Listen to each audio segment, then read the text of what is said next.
Ever since I can remember, I always wanted to be Santa Claus. Wait, you wanted to be Santa Claus? Well, yeah, I'd get to work one day a week and everyone would love me. It don't get no better than that. Okay then, so how did you make your dream come true? Believe it or not, it started in this very food court not long ago. Here, in this food court, in this small near an army base in Tennessee?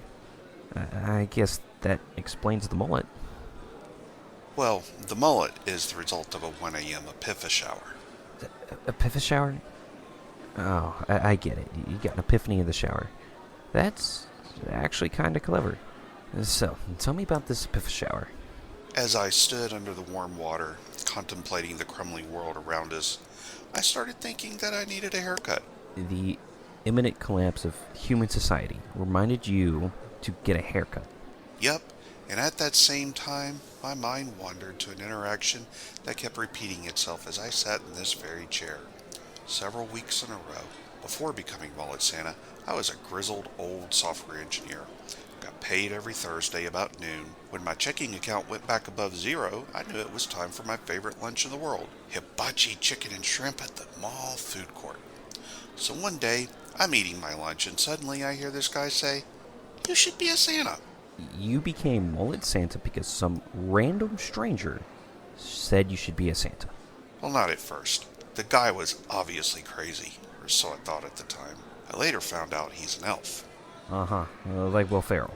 More like a young Bob Newhart. Anyways, for weeks after that, every time I went there for lunch, he would be staring at me, just pretending to empty the trash. Uh-huh. Hold on, I'm writing this down. Oh, you can't make this stuff up. No, you really can't. Well, now it's been a couple months since I'd been to Sports Clip for an MVP, and I was really needing a haircut and beard trim. While contemplating the meaning of life, I realized the last time my hair was this long was in high school, when I had a righteous mullet. I'm not sure a mullet has ever been righteous. Oh man, you have no idea. Rocking the right mullet was the most important decision of your life in 1989. I'm afraid to ask, but I'm required by law at this point. How righteous was your mullet in 1989? You ever see Billy Ray Cyrus? Unfortunately, I've seen his work when I had a crush on Hannah Montana when I was stalking her online. It was better. So your mullet was better than the, poster child for mullets. Yep, and that's why I took the job. What job? Well, that elf was a talent scout for Santa Claus, who was ready to retire. Seems he was tired of the perpetual beard that he didn't really want. Mrs. Claus was also ready to pass on her mantle, so to speak. They sent out elves to every mall in the world to scout for the most authentic Santa that they could find.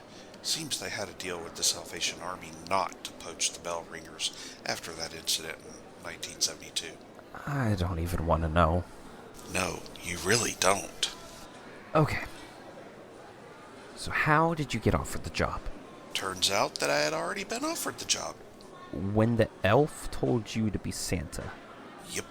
When I realized what was going on during that epiphany shower, I had to go to the awful waffle and mull it over with some hash browns and cheesesteak. How did you formally accept the job?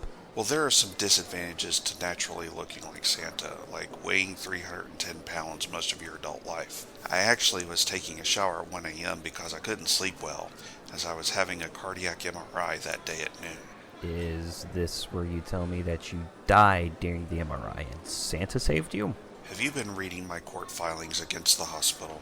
I cannot believe I'm interviewing Mullet Santa and that his origin story is a combination of Elf and RoboCop. RoboCop? That would have been cool. Dead or alive, you're getting a present from me. Doesn't that just go against the whole naughty list thing? Had to get rid of the naughty list. If I put anyone on it that wasn't a white cisgendered male, there was too much risk of being canceled on Twitter. But you're Mullet Santa. How can you get canceled? Well, they canceled POTUS 45, didn't they? It literally required the richest man the world has ever known to buy Twitter to get POTUS 45 unbanned. I'm just Santa Claus. Most of the world doesn't even know I exist. I have to be a deranged redneck from Tennessee to get any followers. You are a deranged redneck from Tennessee. Touche. But while I contemplated a future as Santa during that shower, I just knew I had to take the role in a new direction for a new generation of kids. So that morning, before getting the MRI, I went to Sports Clips and I asked for a mullet. How did that go? Better than could ever be expected. This nice lady in her 70s was my stylist, and she brightened up and said, "Oh, honey, I haven't done a mullet in decades. We're going to have so much fun." I'm actually having very little trouble believing this. That's 'cause it's 100% true. But you know what the freaky part was? The elf was there, emptying the garbage at Sports Clips.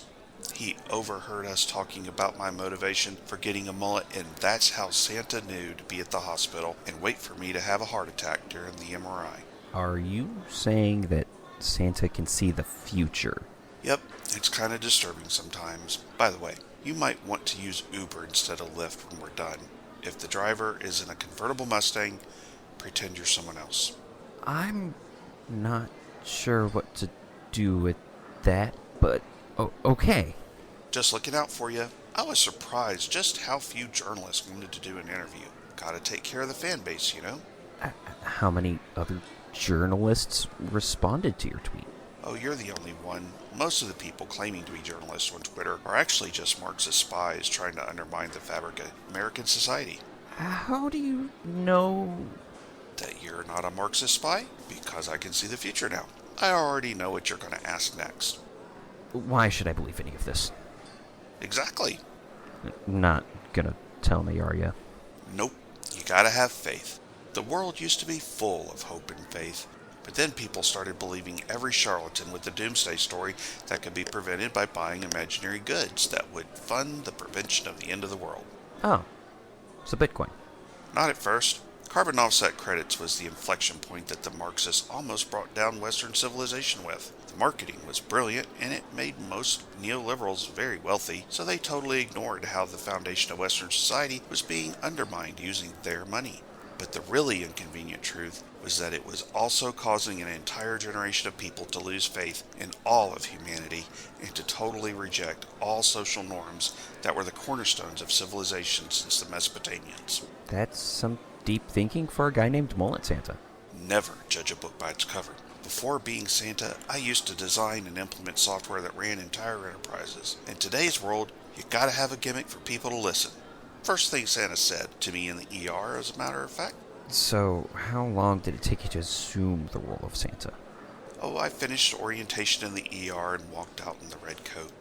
Santa didn't let you apprentice with him first? Nope, he was pretty done. He'd been quiet quitting since Coca-Cola stopped paying him to use his likeness. Santa was quiet quitting. Over money.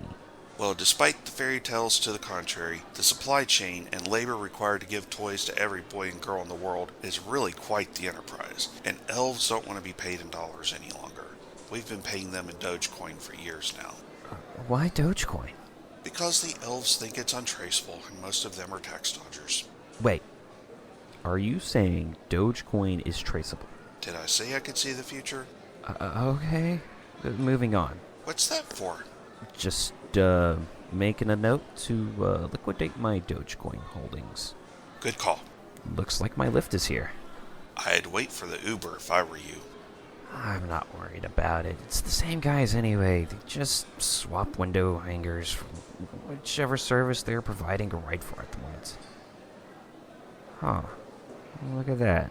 He's driving a red Mustang convertible. What kind of name is Lestat anyways?